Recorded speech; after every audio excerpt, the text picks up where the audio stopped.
Throughout the many decades of horror, there have been different types of anthologies, be it TV or even just in movie form. And sometimes the Scream mixed with the Christmas to make a combination. And so what I've done is picked out some TV horror anthologies and segments from horror anthology movies that you might want to check out right now. Let's get into it.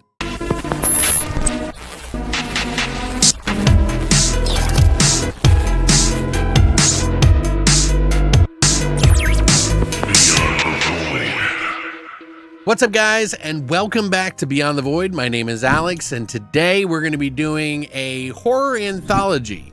7 horror anthology episodes or segments that are Christmas horror themed that you might want to check out right now. But I will do my best to give you the name and the season that they were in, or the movie and the segment that they were in, so you can find them for yourself, be it online or in physical media, which I'll have links for all the physical media down below. But without further ado, let's get into the 7 Christmas horror segments that you need to see.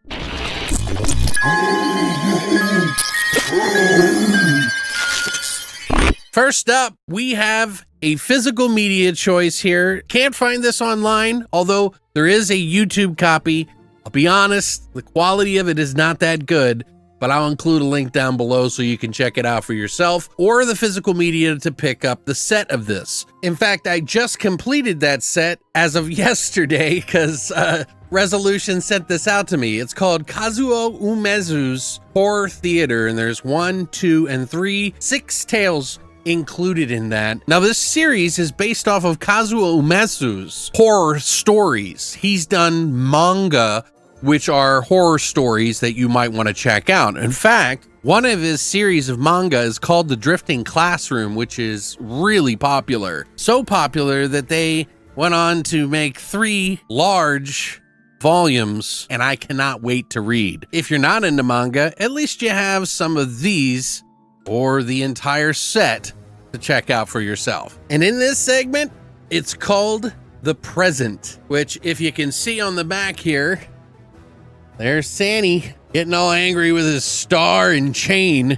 This segment in this anthology is about a murderous Santa Claus that terrorizes a Christmas party that is taking place at a hotel. A group of like 6 friends go to a hotel, each bringing their significant other, except one shy girl invites another guy to come along, wants to hook up with him, but she's so shy. And so they go into the hotel in the middle of the night. Their friends start getting slaughtered. Now, this was directed by Yudai Yamaguchi, who did Deadball, which is the baseball horror, like practical effects crazy movie, and Yakuza Weapon. This one takes its time a little bit to get started, but once the groove starts setting in, you're going to be delighted with some actual on-screen gore. Because seeing Santa Claus in Japan holding a chain, swinging it around and throwing the star on it while chopping people's legs and body parts off is pretty awesome. And it also gets pretty twisty by the end. It's about a 45-minute, 50-minute segment, so it's got some meat on it for you to sink your teeth into and really get into the goods. But this is one of my favorite segments of the franchise, and I think you should check it out. You can check it out on YouTube or pick up a copy of the new release, which I'll put a link down below for you to get for yourself, and that comes with 6 segments. Up next, we have Tales from the Crypt, which is on this side. Now, technically, this is an episode based on the comic book called The Vault of Horror, which you also get in this set. I don't know if this one's available, but if it is, I'll put a link down below or a place to check it out. I think it's on Tubi, so if you want to watch Tales from the Crypt from 1972, you can. Segment in question here is "And All Through the House." Now, that may ring a bell because a lot of people always talk about the television series Tales from the Crypt. This is sort of the precursor, and 5 strangers meet up in a crypt and tell their sins to each other and where they were headed that night. And each story is a little condensed segment, one of which is "And All Through the House," which they redid for the Tales from the Crypt TV series, season 1, episode 2. Now, everybody always talks about that one, so I thought it would be fun to go back to the original. Now, this one was directed by Freddie Francis, who, if you know, has done a lot of horror movies back in the 60s, 50s, 70s. He was a huge director. In fact, we even talked about one of his movies called Trog. Never show fear, only trust. But not only that, he was David Lynch's cinematographer for many of his films. Pretty big guy.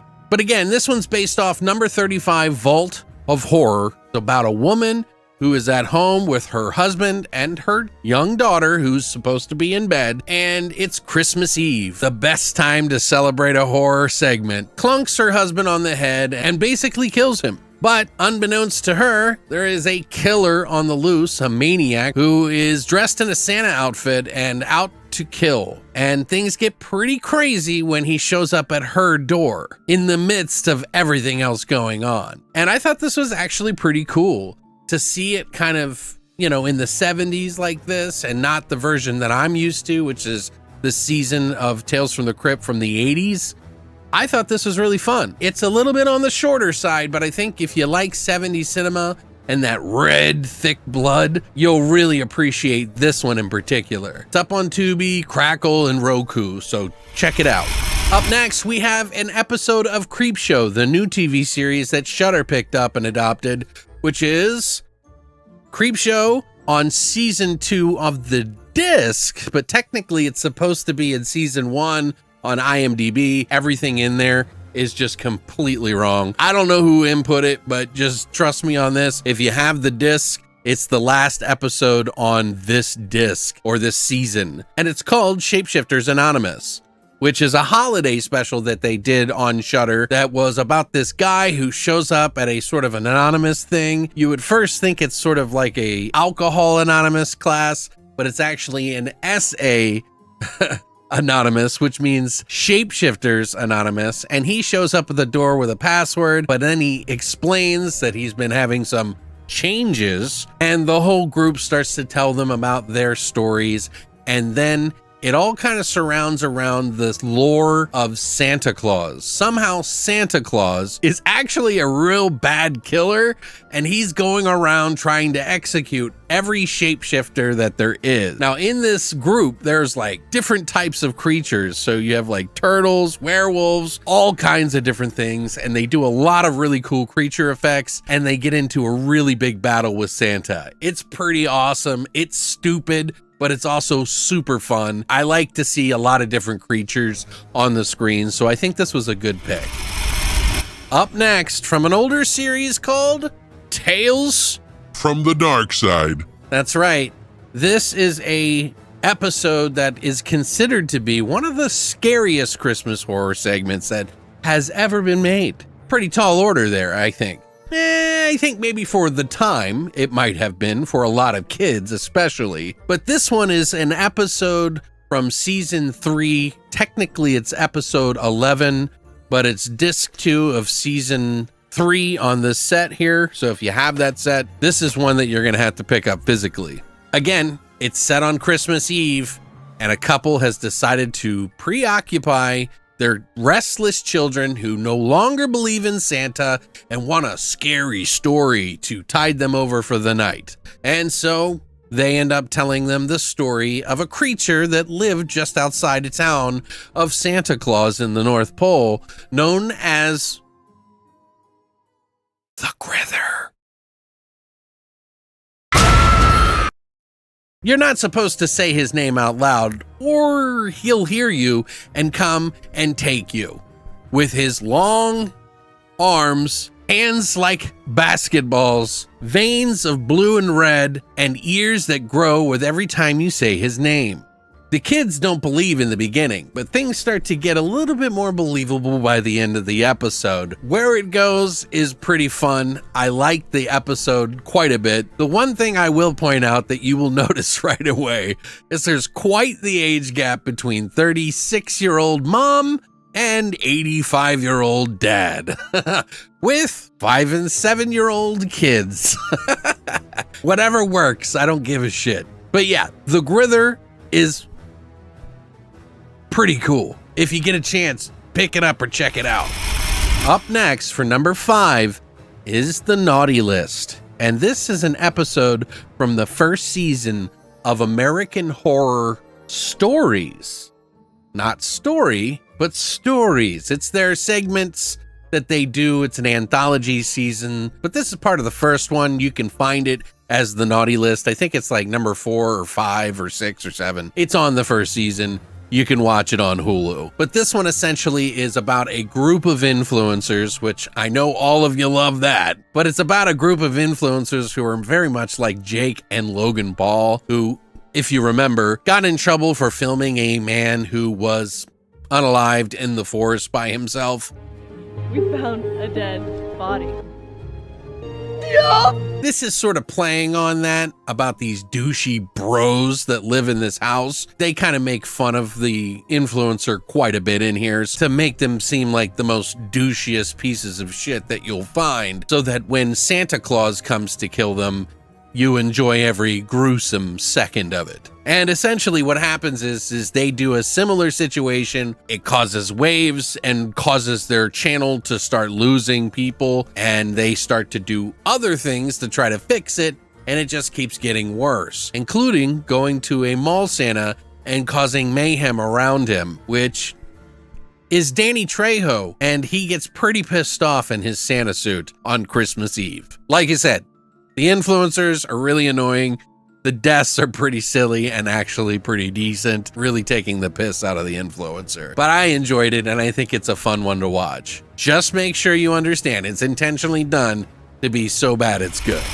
Up next, another All Through the House, not And All Through the House, just All Through the House, which was on season 2, episode 6 of Love, Death, and Robots, which is that animated show that has gone on to Prime Video to do their Secret Level, which is video game oriented and 3D animated. This one in particular was on Netflix, so you can watch it there. Again, this one is set on Christmas Eve, and it's about a young girl and her little brother who lie awake in the middle of the night waiting for Santa Claus to come down that chimney. And when they hear such a clatter in the living room, they come down to find that Santa Claus looks nothing like the holly jolly fat man with a beard that they thought. In fact, he's a horrific creature and spews presents out of his mouth.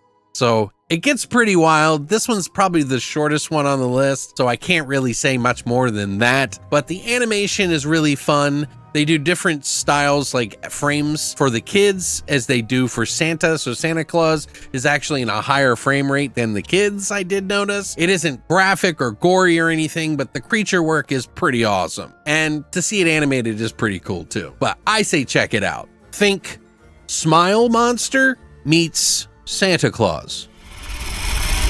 Last and not least, number 7 in our Christmas horror segments and TV horror anthologies, Fright Night, from the old series of Night Gallery, which, if you remember the Twilight Zone, has Rod Serling as the series creator and writer. He does a story that is a Christmas horror theme that you can actually pick up from season 3, episode 3. That one should be correct.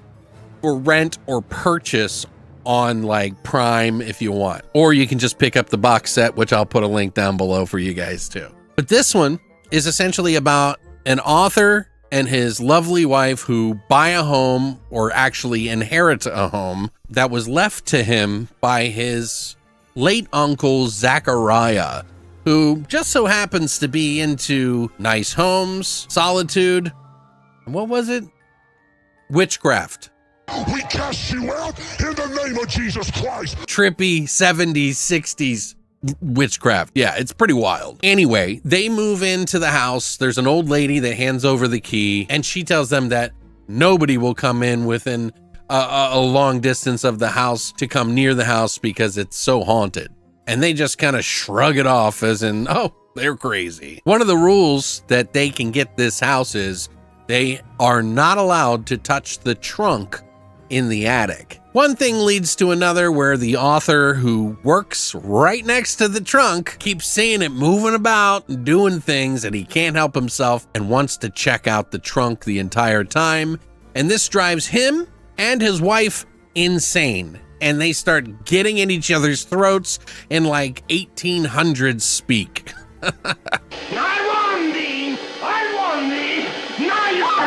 It's like the box becomes alive, and it almost looks like the same box from Creepshow, the first movie. But there's no creature that comes out of this one. Just a bunch of weird colors and crazy screaming and stuff, which is enough to unnerve you. But that's pretty much all I can really share with you. It's an interesting story, not the best on the list, but I think worth watching in this list of 7 that I've given to you today. Happy holidays to you all. Merry Christmas to you all. Happy Hanukkah. Whatever you may celebrate, thank you so much for helping out this channel all year long. We have had some of the biggest growth on this channel this year by far. We have over 3,500 new followers on here, and half of that has probably been within the last 3 months. So you guys freaking rock. Thank you so much for the support on this channel. I'm going to continue to try to push the boundaries and do different stuff for you guys so that I can watch more, find you more, and enjoy more with you together. But I hope you have a wonderful holiday season, and thanks for coming by. And as always, long live the void.